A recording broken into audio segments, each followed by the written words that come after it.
Today's HWA topic is on first-class finance function. Hello and thanks for joining this short video on the finance function and how it can perform as a first-class part of your business. First of all, what are we talking about when we refer to the finance function? This includes any of the people, whether they are employees, contractors, maybe your accounting firm who participates in financial activities. It's also the processes, the tools, the software, the technology that you use to drive financial outcomes. These outcomes might be strategic long-term. They may unfold over a year or 3 years, maybe even 5 years, or they may relate to day-to-day matters of banking, accounts payable, of bookkeeping, or accounting of tax. So what are some of the roles that a first-class finance function will play in your business? First of all, there is the understanding of the short term and the long term. It may be appropriate to cut costs, especially in adverse business conditions. But we also have to focus on longer term profitability because we don't want to disable the business from achieving profitability at some point in the future. Another thing is to focus on strategic opportunities. A mature finance function and an effective finance function will be able to look at capital raising, mergers, acquisitions, partnerships, new product launch, and hiring new team members.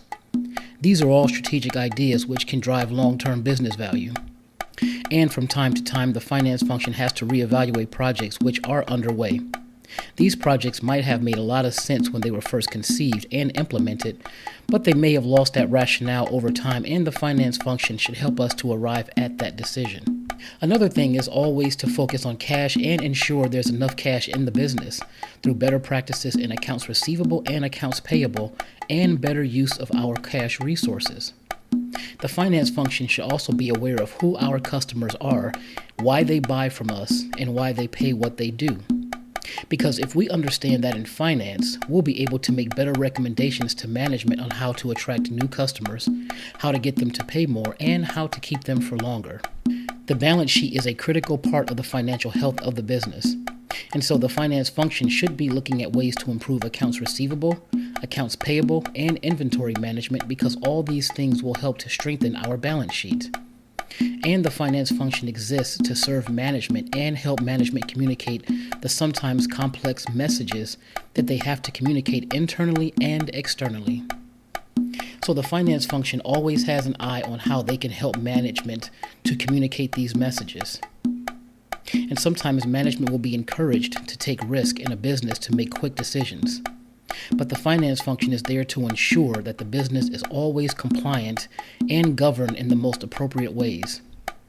And probably the largest reservoir of data in the business is in the finance function. They have historical data on almost every activity that's ever occurred.